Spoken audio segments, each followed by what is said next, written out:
Hello student, आज हम start करने जा रहे हैं क्लास 10 की प्रश्नावली 13 वृत्त और स्पर्श रेखाएं। इस प्रश्नावली में जो नया संशोधित सिलेबस है उसके अकॉर्डिंग 3 टॉपिक हटा दिए गए हैं, जिसमें है स्पर्श रेखा, जीवा और एकांतर वृत्तखंड के कोण। तो हम इन 3 के अलावा जो एग्जाम के तरीके से इम्पोर्टेंट है सिर्फ वही क्वेश्चन करेंगे। तो सबसे पहले हम पढ़ते हैं वृत्त। तो वृत्त के बारे में हम अब तक क्लास 6 से लेके 10 तक पढ़ते आए हैं कि क्या है वृत्त और वृत्त के क्या क्या अवयव या एलिमेंट होते हैं। तो उन्हीं को ही आज हम इसमें जानते हैं कि इसके बेसिक कंसेप्ट में हमें ये 10 पॉइंट एक बार फिर से रिवाइज करने होंगे। तो हम स्टार्ट करते हैं सबसे पहले वृत्त से। तो वृत्त क्या होता है, पिछला जो वीडियो था बिंदु पद, उसमें भी हमने वृत्त की परिभाषा अच्छे से समझी थी कि अगर कोई एक निश्चित बिंदु है, इससे निश्चित दूरी पर कोई दूसरा बिंदु इसके चारों ओर गमन कर रहा है तो इस दूसरे बिंदु का बिंदु पद ही क्या कहलाता है, वृत्त कहलाता है। तो ये तो हुई वृत्त की डेफिनेशन। इसके बाद देखते हैं दूसरा पॉइंट है केंद्र। तो केंद्र किसे कहेंगे कि किसी भी वृत्त का ठीक बीच वाला जो बिंदु है जिसको हमने निश्चित कर दिया था, तो ये बिंदु क्या कहलाता है, वृत्त का केंद्र। यहाँ केंद्र को हमने बिंदु O से प्रदर्शित किया है कि ठीक बीच में वृत्त का जो बिंदु है ये वृत्त का केंद्र कहलाता है। नेक्स्ट जो टॉपिक है वो है परिधि। कि परिधि किसे कहते हैं, तो परिधि क्या होती है कि जो दूसरा बिंदु इस केंद्र के चारों ओर गमन करते हुए ये जो पथ बना रहा है, ये जो वृत्त की टोटल लंबाई है, यही क्या कहलाती है, परिधि कहलाती है। और हम सब जानते हैं, अब तक हम पढ़ते भी आए हैं कि परिधि का क्या सूत्र होता है, 2πr। यहाँ पाई क्या है कि पाई एक अपरिमेय संख्या है जिसका मान 22/7 या 3.14 हमने निश्चित किया है। फिर r क्या है, वृत्त की त्रिज्या है। नेक्स्ट हमारा पॉइंट भी है कि त्रिज्या क्या है। तो त्रिज्या क्या होती है कि अगर वृत्त के केंद्र को इस परिधि पर स्थित कहीं भी किसी एक बिंदु से सीधा मिला दिया जाए, मान लो परिधि पर कोई बिंदु A था, उस O को इस A बिंदु से सीधा मिला दिया जाए, तो ये क्या कहलाता है कि ये जो दूरी है, इस परिधि पर स्थित बिंदु और केंद्र के बीच की दूरी ही क्या कहलाती है, त्रिज्या। अगर इस त्रिज्या का नाम पूछा जाए तो इसको हम लिखेंगे OA। ये बिंदु कहीं भी हो सकता है परिधि पर, मान लो यहाँ हो जाए, यहाँ हो जाए, या कहीं भी स्थित कोई बिंदु। मान लो मैंने कोई बिंदु B ले लिया, अब मैं कहूँ B और इस केंद्र को मिला दिया जाए सीधा, तो क्या ये त्रिज्या है? हाँ, ये भी क्या है, एक त्रिज्या है। तो इसका नाम हो जाएगा OB, इसकी त्रिज्या। नेक्स्ट पॉइंट है व्यास।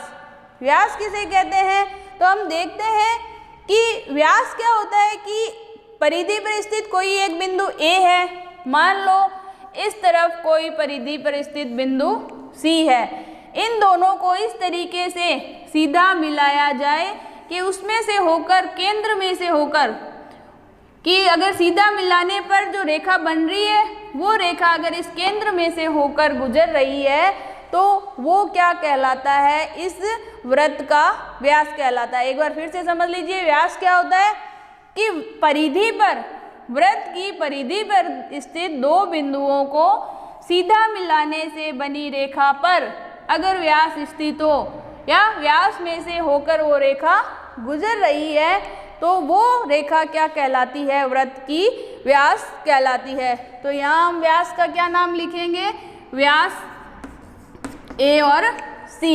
अब ये जरूरी नहीं है कि यही हो, अब मान लो कि यहाँ कोई बिंदु है और इस जगह कोई बिंदु है, इसको अगर हम इस तरीके से सीधा मिलाएं और ये रेखा इस केंद्र में से होकर गुजर रही है, तो मान लो ये बिंदु P और ये Q, इसको सीधा मिलाने पर ये केंद्र में से होकर गुजर रही है, तो ये क्या कहलाएगी, ये भी एक व्यास कहलाएगी। तो दूसरे का नाम भी हम लिख सकते हैं पी क्यू।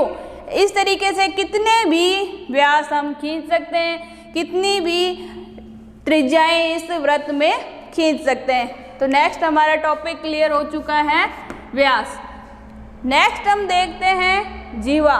जीवा किसे कहते हैं कि परिधि पर स्थित किन्हीं दो बिंदुओं को, मान लो परिधि पर ये कोई बिंदु है D और ये कोई बिंदु है E, इन दोनों बिंदुओं को सीधा मिला दिया जाए तो ये क्या कहलाती है, वृत्त की जीवा कहलाती है। इसकी परिभाषा फिर से हम देखते हैं क्या होगी कि परिधि पर स्थित किन्हीं दो बिंदुओं को सीधा मिलाने पर बनी रेखा वृत्त की जीवा कहलाती है। यहाँ इस जीवा का नाम हम लिखेंगे DE। अब हम देखते हैं ये जीवा है तो कोई ज़रूरी नहीं है ऐसे ही बनेगी। अगर हम यहाँ कोई बिंदु कर दें और इसको इस तरीके से सीधा मिला दें तो ये भी एक जीवा होगी। अगर हम इसको मिलाएं कि इस जगह से जीवा होगी, ऐसे ही ये व्यास भी क्या है, वृत्त की जीवा है। व्यास भी क्या है, एक तरीके से जीवा ही है। लेकिन हम इसके बारे में क्या लिखेंगे कि वृत्त की सबसे बड़ी जीवा, वृत्त की सबसे बड़ी जीवा ही क्या कहलाती है, व्यास कहलाती है। ये इम्पोर्टेंट है कि हम ज़्यादातर भूल जाते हैं कि जीवा और व्यास में क्या संबंध है। तो जीवा एक तरीके से व्यास ही है। कब?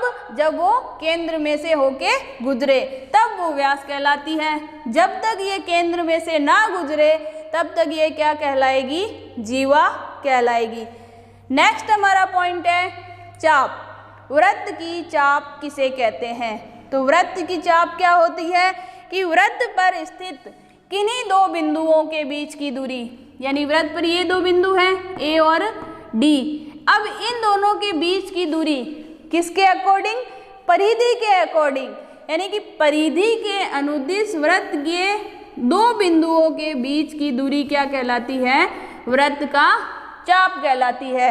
मान लो मैंने यहाँ कोई दो बिंदु ले लिए और इनके बीच की ये जो परिधि के अनुदिश दूरी है ये क्या कहलाएगी, वृत्त की चाप कहलाएगी। तो यहाँ मैंने इन दो बिंदुओं को लिया A और D, तो इनके बीच की दूरी परिधि के अनुदिश, तो ये कहलाती है AD, वृत्त की चाप। लेकिन हम इसका नाम सीधा नहीं लिख के इसको प्रदर्शित करने के लिए क्या करते हैं, इसके ऊपर इस तरीके से एक कर्व बना देते हैं। चाप को हमेशा कैसे प्रदर्शित करते हैं कि इस तरीके से एक कर्व बना देते हैं, जिससे हमें पता चलता है कि ये AD के बीच की दूरी ऐसे सीधी ना होकर क्या है, परिधि के अनुदिश है। तो ये क्या कहलाएगी, चाप। अगर आप कहो कि A और E को लिया जाए, क्या ये चाप है? तो हाँ, ये भी चाप होंगे। लेकिन कब? ये D और E बिंदु अगर सीधा मिलाते हैं लंबवत तो ये जीवा कहलाती है। लेकिन अगर D और E बिंदु को वृत्त की परिधि के अनुदिश इस तरीके से मिलाया जाए तो ये क्या कहलाएगा, चाप कहलाएगा। उसको प्रदर्शित करने के लिए इस तरीके से हम कर्व बना देते हैं। अब आप नाम से देखेंगे DE यहाँ पे भी है, यहाँ पे भी है। पहचान कैसे होगी कि कौन सी जीवा है, कौन सा चाप है? तो जीवा तो लंबवत दूरी होती है और चाप क्या होती है, परिधि के अनुदिश दूरी होती है। इसको अलग तरीके से ऊपर कर्व बनाकर प्रदर्शित करते हैं। नेक्स्ट हम देखते हैं कि चाप बिंदु हो गया। अगली बात आती है स्पर्श रेखा की।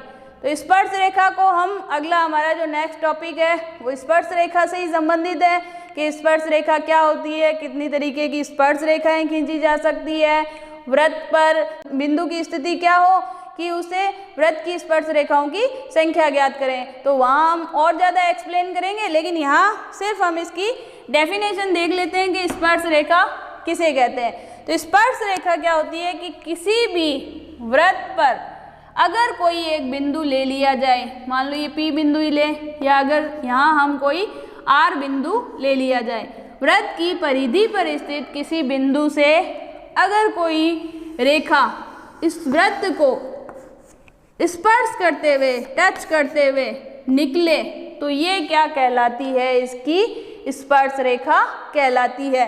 और जिस बिंदु पर ये वृत्त को टच कर रही है, स्पर्श कर रही है, ये क्या कहलाती है, ये क्या कहलाता है, इसका स्पर्श बिंदु। तो अब स्पर्श रेखा को क्या हम नाम देंगे, हम डायग्राम में देख रहे हैं LM, ये क्या है, इसकी स्पर्श रेखा है कि बाहर कोई स्पर्श रेखा जारी थी और इसने क्या किया, वृत्त की परिधि पर एक बिंदु से इसको टच करते हुए निकल रही है, तो ये बिंदु तो कहलाया स्पर्श बिंदु और रेखा LM कहलाई स्पर्श रेखा। नेक्स्ट हम देखते हैं अगला जो पॉइंट है, त्रिज्य खंड। अब हमारे 10th के सिलेबस में ये दोनों ही टॉपिक आते हैं, त्रिज्य खंड और वृत्तखंड, लेकिन ज़्यादातर कन्फ्यूजन क्या होता है कि हम इन दोनों में ही कंफ्यूज हो जाते हैं डायग्राम में कि ये त्रिज्य खंड है या वृत्तखंड। तो इसको अच्छे से जानने के लिए हम इसको याद करने की भी ट्रिक समझेंगे और इसका बेसिक भी समझेंगे कि दोनों में क्या फ़र्क है, क्या ये एक ही है या अलग अलग। तो डेफिनेट ये अलग अलग पॉइंट है। तो हम सबसे पहले समझते हैं त्रिज्य खंड। तो त्रिज्य खंड जैसा कि इसके नाम में ही इसका अर्थ छुपा है कि त्रिज्या का खंड, तो एक त्रिज्या और ये दूसरी त्रिज्या, इन दोनों त्रिज्याओं और वृत्त के इस चाप या इस भाग के बीच का जो ये भाग, हम इसको छायांकित कर देते हैं, ये क्या कहलाता है, त्रिज्य खंड कहलाता है। ये भाग ही कहलाएगा त्रिज्य खंड। अब इसको याद कैसे रखें कि वृत्तखंड और त्रिज्य खंड को हम याद कैसे रखें, याद रखना एकदम आसान है। त्रिज्या के नाम से त्रिज्याओं के और वृत्त के बीच का भाग त्रिज्य खंड।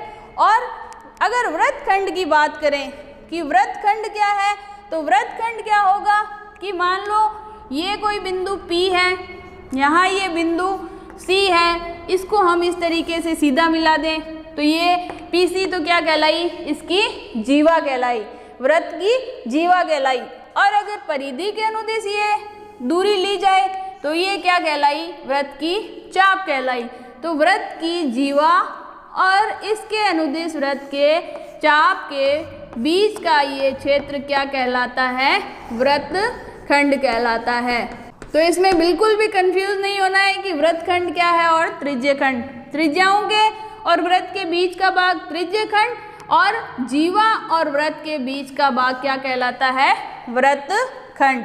तो इन दोनों से ही हम एकदम अच्छे से परिचित हो चुके हैं। तो इसी के साथ हमारा वृत्त का जो बेसिक कंसेप्ट का टॉपिक है वो क्लियर होता है। Thank you.